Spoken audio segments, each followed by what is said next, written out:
नमस्कार दोस्तों, आज हम लेकर आए हैं एक डिस्ट्रीब्यूशन ट्रांसफार्मर का ऐसा इलेक्ट्रिकल वीडियो जो सिर्फ आपका नॉलेज टेस्ट नहीं करेगा बल्कि आपको एक बेहतर इलेक्ट्रिशियन और इंजीनियर की तरह सोचना सिखाएगा।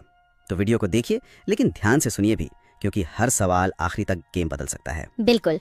और आज हम जिस सोर्स मटेरियल का गहन विश्लेषण कर रहे हैं उसका विषय है the technical architecture and safety of distribution transformers. हाँ, और हम सभी जानते हैं कि ट्रांसफार्मर हमारे पावर सिस्टम की रीढ़ की हड्डी होते हैं, लेकिन इसके अंदर की टेक्निकल डिटेल्स और सेफ्टी सिस्टम्स कैसे एक साथ मिलकर काम करते हैं, इस पर आज हम एक बेहद सीरियस और डिटेल ओरिएंटेड चर्चा करने वाले हैं। सही कहा आपने।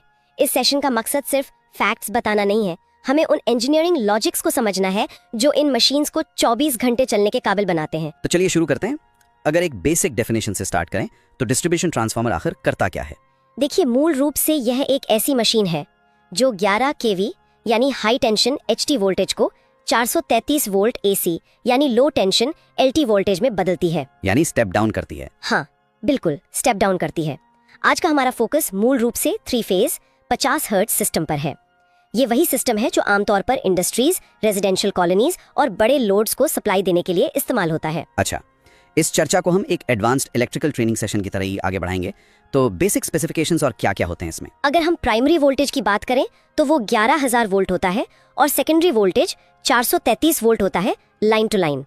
इसमें जो वेक्टर ग्रुप सबसे ज्यादा प्रयोग होता है वो है डाई 11। डाइन 11।